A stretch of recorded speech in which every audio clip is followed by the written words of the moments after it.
Brilliance Audio presents 10 Little Words by Leah Mercer. Performed by Karen Cass. Have some cake, Ella? Jane waved a huge piece of cream-laden Victoria sponge under my nose. I glanced up from the computer screen, trying to keep the annoyance off my face. Stuffing myself with cake didn't appeal to me any more than chit-chatting with my colleagues, and most of the time my headphones were firmly in place. Thankfully, my job as an audio archivist at the Musical Museum, built in an attempt to elevate Hastings above other fading seaside destinations, made that seem more conscientious than rude. I forced a smile. I'm okay, thanks.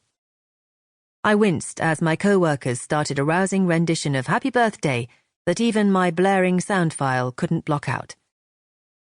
For my first few months here, my boss, Jane, had tried everything to involve me in work social life, inviting me to nights out and stopping by my cubicle to chat each morning.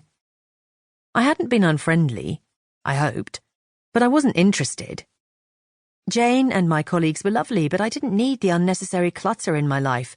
I wanted to go from my studio flat to work and back again, rolling along nicely in my cozy little cocoon. Minimal interaction, minimal distraction. Cheering and clapping erupted as Siobhan blew out her candles. Then someone turned up a god-awful song on the loudspeakers. The one thing my self-imposed bubble couldn't do was block out rubbish pop music.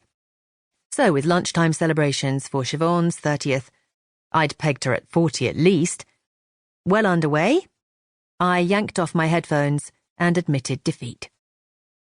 I pushed back my chair and grabbed my lunch bag, thinking today might be a day to escape to the museum cafeteria. Filled with throngs of screaming kids and sunburned holidaymakers in the summer and earnest OAPs trying to wring the most from their waning years in the winter, I usually shunned it at all costs. But right now, I'd take anything over some bloke crooning about the shape of his girlfriend's body. I eased past my colleagues, who were clustered around Siobhan's desk, and made my way up in the lift to the cavernous lobby. Already I could smell the coffee from the cafe, positioned just off the entrance to catch any visitor, big or small, in its net of exorbitantly priced stale cakes and weak lattes. I fixed my eyes firmly on its door to avoid the staff members dotted about in their annoyingly bright red "Can I help you" shirts, and made a beeline for an empty table in the corner, well away from the raucous mum and babies group, blocking off half the space with their oversized prams. They must be planning to take their infants off-roading by the size of those things. I wouldn't be surprised if they were fully motorized. The mums were staring down at their newborns with a mixture of awe and fear. And I tore my gaze away. Not that I longed to have a baby, God, far from it. My cat, Dolby, was more than enough responsibility. But just seeing mothers and children was dangerous territory for me, and I never strayed too far from the boundaries I'd set years ago. School holidays had yet to begin, so thankfully the cafe was quiet, apart from the mums and babes. I sank into a seat and stared out of the window at the sea in front of me, watching the waves whip the water white and gulls fighting the wind. No matter where you went in Hastings, the sea would draw your gaze, as if the whole town was built for nothing but to offer up awe and admiration for its vast expanse.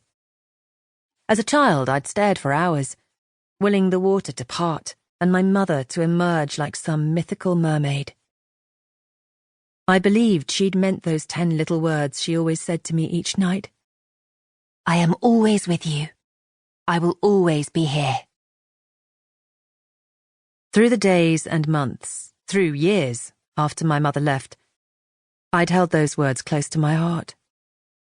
Police had long since closed the investigation, ruling her disappearance a suicide after finding her clothing and jewellery on the beach, with witnesses claiming they'd seen a dark-haired woman enter the sea the morning she went missing.